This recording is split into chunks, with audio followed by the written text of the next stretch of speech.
amepata mke mzuri, wakaishi. Sasa kule alikotoka kwa baba na mama wao, Mungu aliwasaidia wakaoana, ni wanajeshi, yaani ni wanajeshi ndani ya nyumba. Haleluya, amen. Kuishi naye mpaka wewe unajua kukwepa, la sivyo utajikuta kila mwezi jicho halipo, jino limeondoka. Ni ngumi kila siku, ni migogoro. Hata wazazi watoto walishazoea, wasema wameanza tayari. Kwa hiyo walifika mahala wakazoea. Sasa siku moja yule binti anatoka kwake na mume wake, akaenda kusalimia. Bwana Yesu asifiwe. Sasa anafika, si akakuta kumbe ni jana tu tayari. Yesu atuhurumie. Walikuwa ulingoni kwenye vitasa. Akamkuta mama na tusu. Akasema, mama vipi? Sema kama kawaida, si unajua yaani huyu baba yako ni shida.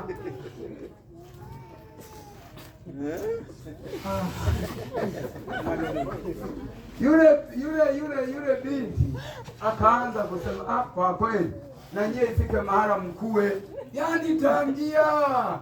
Kwa kweli mimi namshukuru Mungu, mimi mume wangu jamani, kwa kweli ni mpole.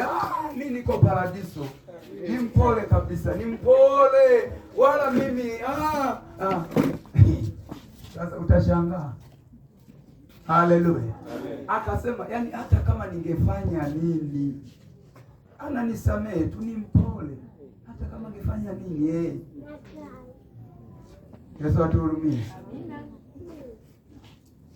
Sasa yule mama akasema, ngoja nikuoneshe wanaume walivyo. Akamwambia, sasa ulishabahatika, Mungu akusaidie. Sasa hata huyu mume wangu navyomuona alikuwa hivyo hivyo, lakini akabadilika. Sasa mimi kwa sababu alishanikuta, nataka mwanangu yasije akakukuta. Nataka nikupe ushauri, nataka nikutengenezee dawa, utaingia kaburini bila kuguswa hata siku hii moja. Akaenda akasema, nisaidie. Akasema siku moja, najua zamani, saa hizi maendeleo yapo. Bwana Yesu asifiwe. Siku moja sasa kavua kakawa kananyesha. Akamwambia, siku utakapokuwa unasonga ugali, alafu baba akaja jikoni. Unajua zamani wanaume tulikuwa tunapenda kuota moto sana, si sawa? Zamani sio saa hizi. Kwa hiyo unakuta unatoka kuoga, umepewa maji, unakaa kwenye kajiko, unapata kajoto kidogo. Akasema sasa akiwa anaota moto, unasonga ule ugali, uje uchukue ule mwiko, yaani ndo uko unakoroga, alafu ugali wenyewe ni wa unyange, sio dona. Wanajua ule ugali wa muhogo, mliosonga ugali wa muhogo. Alafu toe ule mwiko, samekaa amevaa taulo, upige kwenye paja mara moja.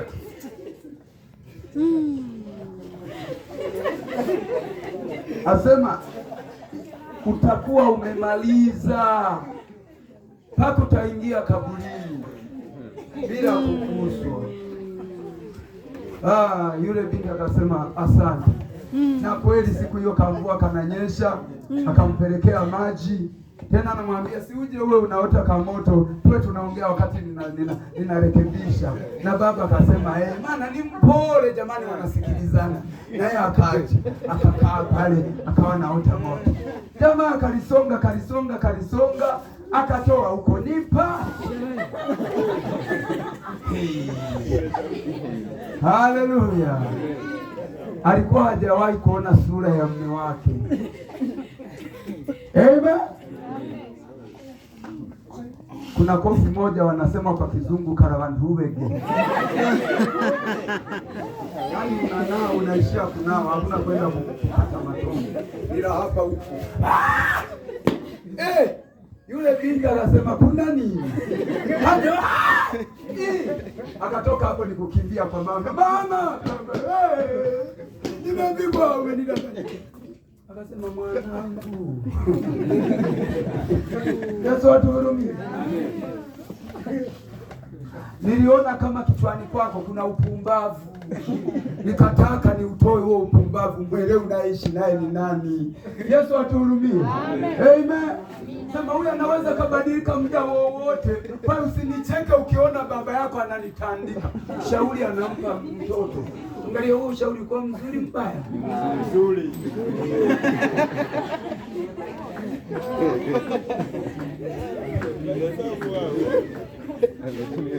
Haleluya. Shauri mbaya. Amen. Kwa hiyo anaposema ni mshauri wa ajabu, anaelewa hivi hata wewe ulishawahi kushauriwa vibaya. Yesu atuhurumie. Ulishawahi kushauriwa vibaya? Mashauri duniani yapo. Kuna watu wengine walipokuona huko kwenye shida walishakushauri nenda kule. Usione hata huyo mchungaji anakwambia anaomba na yeye vikizidi anaendaga kwa waganga. Nendaga we. Utakufa na huyo Mungu wako, nendaga we. Sisi baba, ni kweli tulishaenda kwa waganga miaka hiyo. Wala hakuna labda uwepo uganga wa kisasa. Huu wenye wanasema shemeji yangu, yale matatizo yako kuna daktari anaweza akakusaidia, kuna mganga labda huo wa kwenye mitandao. Ila huu uganga kabisa wa kawaida, mimi kwangu hamna jipya. Nimeenda sana. Yesu atuhurumie. Halafu nikachoka. Amen. Kama hii sikukuu ndio unaenda uzindike, unapeleka kuku, wewe unaenda kula matembele. Yesu atuhurumie. Yesu atuhurumie sana. Amina. Ni upumbavu na ujinga. Amen. Tukayaacha. Kwa tulishashauriwa sana. Lakini Yesu aliyezaliwa, huyu ni mshauri wa ajabu. Ukikaa naye, ukamshirikisha mambo yako, haleluya, akaonekana kwako, akakupa ushauri. Huo ushauri ni ushauri wa ajabu, ushauri usio kupeleka sehemu mbaya. Bwana Yesu asifiwe. Hiyo ndiyo sifa yake. Amen. Kwenye Biblia kuna mtu mwingine alitoa ushauri ambaye ni mke wake na nani? Ni mke wake na Isaka. Fuatilia vizuri. Mke wa Isaka, mkamwana wake na Ibrahimu. Amen. Mkamwana wa nani? Wa Ibrahimu, mke wa Isaka, mama yake na Yakobo. Na yeye tunaona ni mke wa mtu anayetajwa kwenye Biblia, lakini akatoa ushauri mbovu kwa watoto wake, tena wa kuzaa. Usimshangae huyu mama, unaweza kusema kumbe hata kwenye Biblia tunaona mama huyu Rebeka akaenda kutoa ushauri wa kugombanisha watoto. Yesu atuhurumie. Wa kugombanisha nini? Watoto. Watoto wakagombana mpaka mmoja akakimbia akaamua kwenda utumwani kuhangaika. Ushauri ukamfanya aende kutumika kama mfanyakazi miaka 14 sababu ya ushauri wa mama. Haleluya. Wewe usifikie mama yako kwamba hawezi kukushauri upumbavu. Anakushauri kabisa. Baba amemwagiza nenda ukanitafutie kitoweo mwanangu. Nataka mimi, naona siku za kufa zinakaribia, maana mnaona sioni, ila nataka niache baraka. Yesu atuhurumie. Na katika kanuni na desturi ya wana wa Israeli, mtu ambaye alitakiwa kuachiwa baraka ili ziendelee kukaa kwenye familia alikuwa ni mwanaume, tena mwanaume wa kwanza kuzaliwa. Amen. Amen. Haleluya. Yaani kama mimi hapa, nani mwingine wa kwanza kuzaliwa? Huyo. Na wewe mwingine, na wewe. Yaani kama ninyi sasa, sisi ndo tunakabidhiwa lile lango la nyumbani lile. Mali zote zinabaki chini yetu kwa desturi ya wana wa Israeli. Sasa wakati anataka kufariki, Isaka akaona sasa atengeneze utaratibu. Akamwambia, kanitafutie kitoweo nile nishibe, halafu nitamke neno. Haleluya, amen. Sasa bahati mbaya akamshirikisha mke wake, akasema, mke wangu, unajua mimi niko kwenye hali, yani ngoja nimwambie nani ili niachilie baraka. Kumbe bahati mbaya sasa alikuwa na vijana hawa, Yakobo na nani? Na Esau. Esau ndio mkubwa, Yakobo ni mdogo. Amen. Sasa Yakobo yeye alizaliwa ni mama tu, ni kukaa nyumbani, ni kuagizwa, leta sahani, leta nani, kibarua, vikatafute hela, hamna vijana. Amen. Sasa ile kukaa kwa mama naye akawa anampenda. Akimgusa sana anamwambia, we, mimi naenda kupika mpira, we. Alitoka hapo ni kwenda kumuhidia baba yake. Kwa hiyo zikawa haziungi na nani? Na mama. Japo anamzaa. Mwisho wa siku alivyoenda kuwinda ili alete mawindo ambariki, mama naye akamwambia Yakobo, mwanangu, nakupenda. Najua nikikuagiza wewe, yani sio lile. Sasa nikwambie kitu, nikuibie siri. Leo baba yako anataka kumbariki nani? Esau, kaka yako. Sasa fanya hivi, ingia haraka zizini, chukua kondoo, chinja haraka, leta nikutengenezee, niweke na hiliki na kijirani na nini, leo iwe safi, naipika mwenyewe, alafu mpelekee baba. Kwa atakimbia haraka, akatengeneza, tayari kimeiva. Yakobo ila akashtuka, kamuuliza, sasa mama, wakati nampelekea ni kweli haoni, lakini anaijua sauti yangu, lakini mimi na kaka yangu tuko tofauti. Mimi niko mwili uko kawaida, ni mwili nyororo, ila yeye mwili wake umejaa manyoya. Kwa hiyo hata kigusa tu hivi anaelewa. Akasema, hilo tu, wala usijali mwanangu, mimi niko na wewe bega kwa bega. Akamwambia, wewe utaenda uigiza ka sauti ibia, halafu hiyo habari ya ngozi nayo usijali. Akamwambia, leta ile ngozi nikuoneshe ile ngozi ya kondoo uliyemchinja. Akaleta. Akasema, sasa wakati unapeleka kosa ya namna ya kufanya hapa, utafanya hivi, utafanya hivi, ile ngozi upeleke. Kwa hiyo ufike baba, uishi milele, kitoweo. Na kweli akafanya hivyo, akaenda, akafika, akasema, baba, kitoweo. Akamuuliza, mwanangu Esau, leo mbona umewahi sana? Umeokotea kitoweo mapema, karibu. Baba, lakini mbona kama sauti sio Esau, wewe sio Yakobo. Akasema, mimi ni Esau, nina kikoo, sauti imebadilika. Akasema, kama wewe ni Esau, njoo nikuguse. Haya baba. Anasema, leta mkono. Akafanya hivi. Kaiva. Kagusa ngozi. Anasema, ni yeye. Sema sauti ni Yakobo, ila mwili ni Esau. Yesu atuhurumie. Ushauri wa nani? Akagawa baraka. Anamaliza kugawa baraka, Esau naye anaingia na kitoweo. Anasema, baba nibariki. Anasema, mwanangu.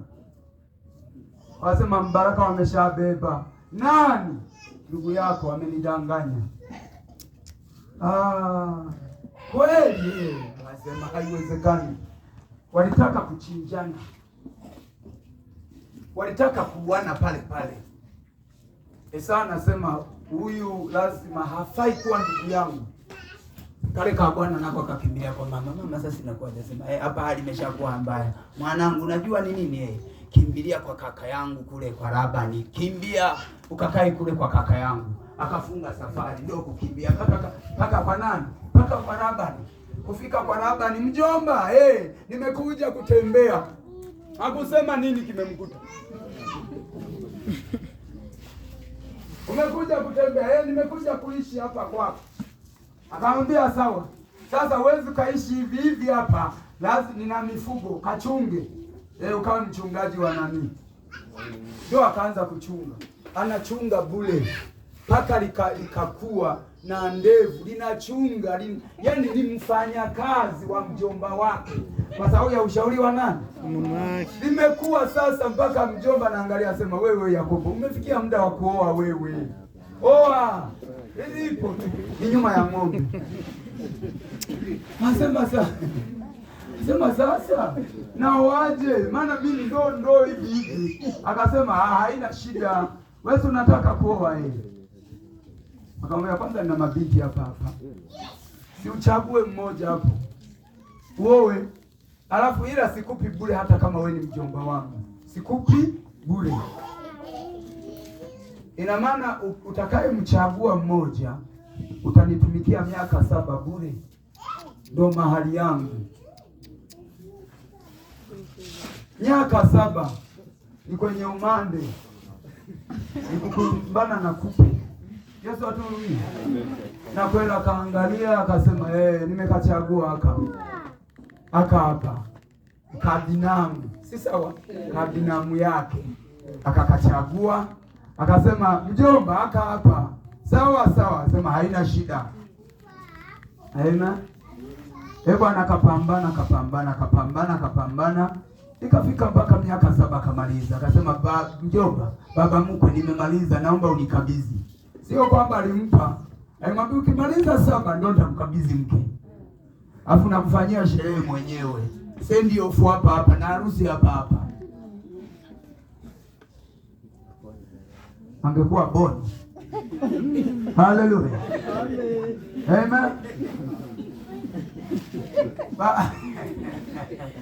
Baada ya hapo ndugu, siku ikaandaliwa ya kukabidhiwa, mvumilivu hula mbivu. Amen. Ikaandaliwa sherehe, sendi ofu, mchana, binti akalembwa vizuri, wakala ubwabwa, walivyomaliza kula ubwabwa na ngano. Ilipofika usiku wamkabidhi sasa mke ili awe mke wake wa maisha. Kwanza wakamchenjia. Kale kaliko kwa kwenye sendi ofu mchana, wakakwambia wewe ni mdogo, huwezi ukaolewa wakati mkubwa wako yupo. Kwa hiyo huyu ndo anaolewa, wewe tulia. Amen. Wewe tulia. Sasa kale kengine kakubwa kalikuwa ni kalemavu kama macho kanaangalia gani. Wewe Yakobo alipoangalia sema huyu hanifai. Mimi nachagua huyu. Na wao wakamwambia wakasema tulia, tutamuonesha. Maana wanasema mwisho wa ubaya ni aibu. Kile upandacho ndicho unachofanyaje? Unachovuna. Haleluya. Amen. Wakamsubiria usiku, mchana wamelemba kenyewe. Ila usiku wakamwambia tunakukabidhi saa 2 ya usiku. Tumemaliza kula chakula cha jioni. Sawa. Kuja kumkabidhi, hakuna umeme kama leo. Wakamkabidhi kale kaibi. Kufika asubuhi. Anasema hii nini? Mbona kama sio yeye? Nikukimbia anamwambia huko. Sisi hapa hauwezi ukaoa mdogo wakati mkubwa. Alafu mkubwa aende wapi? Unajua na zamani ndivyo ilivyokuwa. Sio saa hizi. Zamani wewe mdogo hata kama ungekuwa na sura inafananaje, huolewi, mkubwa wako bado yupo. Inabidi muombee sana. Na baba, msaidie dada yangu aolewe ili na wewe upate nafasi. Hamna kwenda. Amen. Maana ukishaondoka huyu unamzuilia soko sema si vinampitaga na vidogo vyake. Kwa hiyo walikuwa wanazuia, wanalinda usamani wa binti yule wa kwanza. Akalalamika akasema hamna, kama ni hivyo mimi namwacha. Wasema wala huwezi kumwacha. Wakamwambia hivi, sasa kama unaona unampenda sana, Kazi ni moja tu. Haleluya. Amen. Kazi ni nini? Moja. Tumika mingine 7 ili umpate huyu. Naye alimpenda sana, akasema bora nitumike 7 mingine. Wanamwambia na huyu mwachi, huyu ni wako. Sema sawa. Amen. Haleluya. Amen. Kwa hiyo akapiga mingine 7. Anatoka kule kwa mke wake, ametoka kuchunga mpaka kamaliza, kakabidhiwa. Alivyokabidhiwa, Mungu akawa ameona kwamba huyu mpaka ametumika mingine 7, maana yake upendo hauko kwa huyu. Sasa nifanyeje? Mungu ni fundi. Haleluya. Nimekwambia hivi, ni mwanaume, yaani yeye anajua anachokifanya. Akasema sasa haka kalikopendwa sana ngoja nikazibe kwanza kasizae. Mungu akapiga hamna kuzaa. Bro, lile la hivi baba nikuhusira. Amen. Haleluya. Amen. Amen. Nikuhusira mwaka na mtoto na nusu na mtoto miwili amejitahidi. Huyu mwingine hakuna. Sasa yule bwana anasema sasa hapa nafanyaje? Ngoja niendelee kumpenda huyu sasa naye nizalia. Kaa upendo kakaendelea. Yule mama naye akaendelea kuhangaika. Unajua madhara ya dhambi, unaweza kufanya dhambi athari kawa kwa watu ambao hata hawakuhusika kabisa. Amen. Angalia huyu mama alichokifanya ushauri, mpaka unaenda kugusa watu ambao hawaelewi nini kinachoendelea. Mama anahangaika, analia, anasema mimi mbona tumezaliwa, ndugu zangu wote wanazaa, mimi mbona baba hamna. Haleluya. Mpaka baadaye kabisa. Amen. Baadaye, baada ya miaka, huyu wa kwanza, huyu ambaye hapendwi, ameshapiga watoto 10. Alipofikisha watoto 10, ndipo Mungu akamfungulia katumbo sasa yule mwingine. Sasa ameshakuwa mpaka watoto wako wanaisha tumboni. Akazaa Hutu 2 tu na uzazi ukaisha. Akamzaa Yusufu, akamzaa na Benjamini, kuisha. Haleluya. Haleluya. Amen. Jamani, tunaelewana? Ninakupa na kuonesha Yesu ni mshauri wa ajabu. Akikushauri hakuna ushauri wake utakao kwenda vibaya. Yesu atuhurumie sana. Haleluya. Hizo ni sifa zake. Saa 6 na dakika 10, naomba na 20 tumalize. Bwana Yesu asifiwe. Amen. Lakini sifa nyingine ni Mungu mwenye nguvu. Bwana Yesu asifiwe. Huyo anayezaliwa ni Mungu. Hapa kuna watu sasa ninawashangaa, wanakwambia Yesu sio Mungu. Huyu Yesu ni Mungu, tena mwenye nini? Mwenye nguvu. Bwana Yesu asifiwe. Amen. Haleluya. Ni Mungu. Jana nilikuwa nawaambia, muda ulipofika wa kuzaliwa, wakawa wanajikanyaga Yusufu na Mariamu, wanajikanyaga. Sasa tunafanyaje? Nenda pale kwa Mangi labda. Nenda pale kwa nani? Nikawaambia Mungu anaenda na ratiba. Kwa hiyo ratiba ilipofika Mungu ya kuja duniani, haleluya, apite kwenye lile tumbo lilokuwa limejaa kivuli la Mariamu. Jana nimewaambia jamani, Yesu hajakaa kwenye tumbo la nani? La Mariamu. Ila Biblia inasema alipotokewa ule mwezi, aliambiwa atafunikwa kwa uweza wa Roho, ndani yake kutakuwa na kivuli. Kwa hiyo Yesu hakuwemo ile miezi 9. Wengine wanasema ni 6. Si sawa? Haleluya. Hakuwemo. Nikamwambia muda ulipofika, yeye Yaani tena wangechelewa, mbona hata barabarani angefyatuka. Wow. Amen.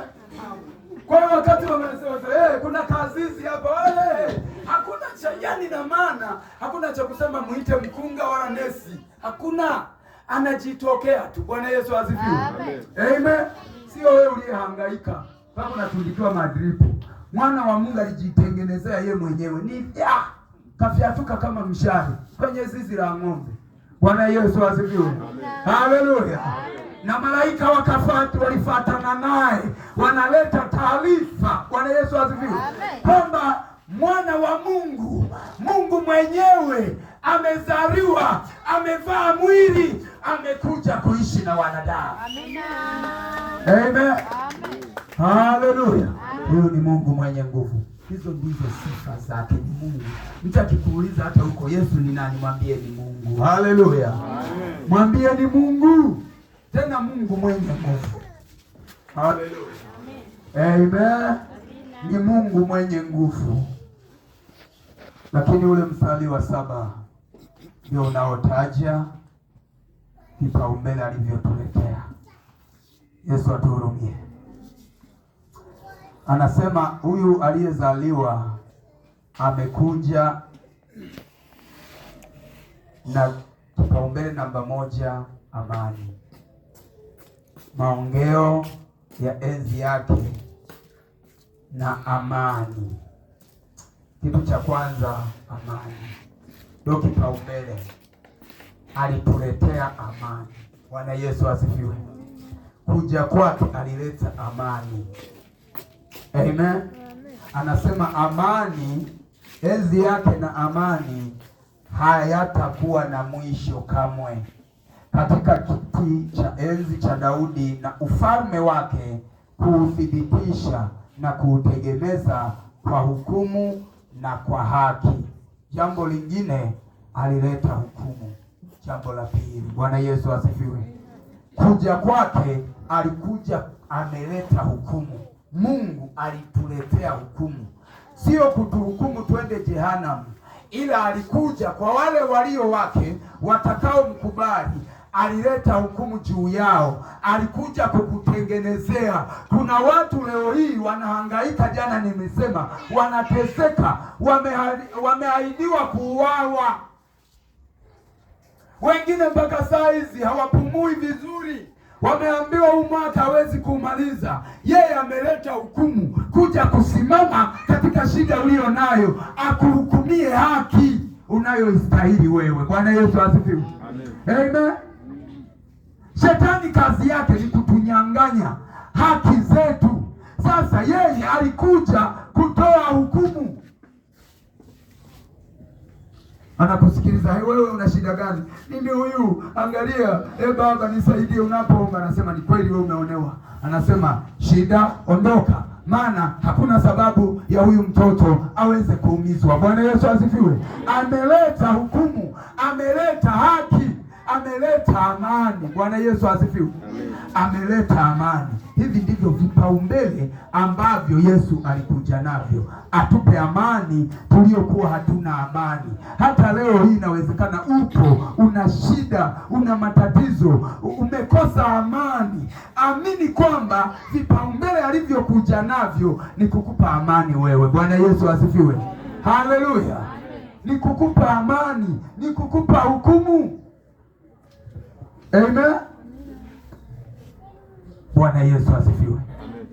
Ni kukupa hukumu. Na ndiyo maana mpaka leo unaishi. Ziko hukumu nyingi ambazo amezifanya kwa ajili yako, lakini pia amekuja kukutegemeza.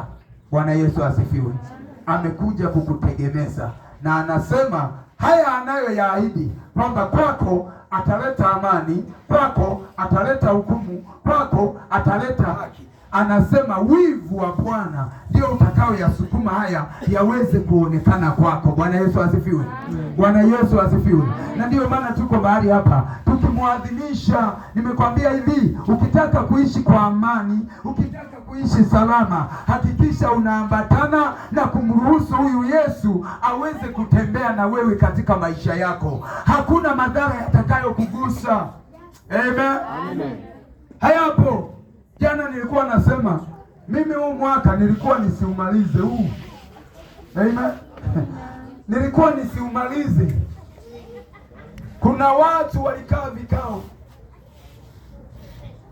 walikusanyana vikao, acha wafanye wanavyojua. Wewe kaa na Mungu, atakuhukumia haki, hautakufa, maana yeye anajua maisha yako, yeye ataleta amani. Bwana Yesu asifiwe. Hivi leo tuko tunapishana barabarani. Haleluya. Halafu wakati tunapishana kuna kaneno ka Mungu kanasema maadui wanalia, wanasema atakufa lini? Na mimi nawaambia sifu. Amen. Amen. Sifanyeje? Sifu.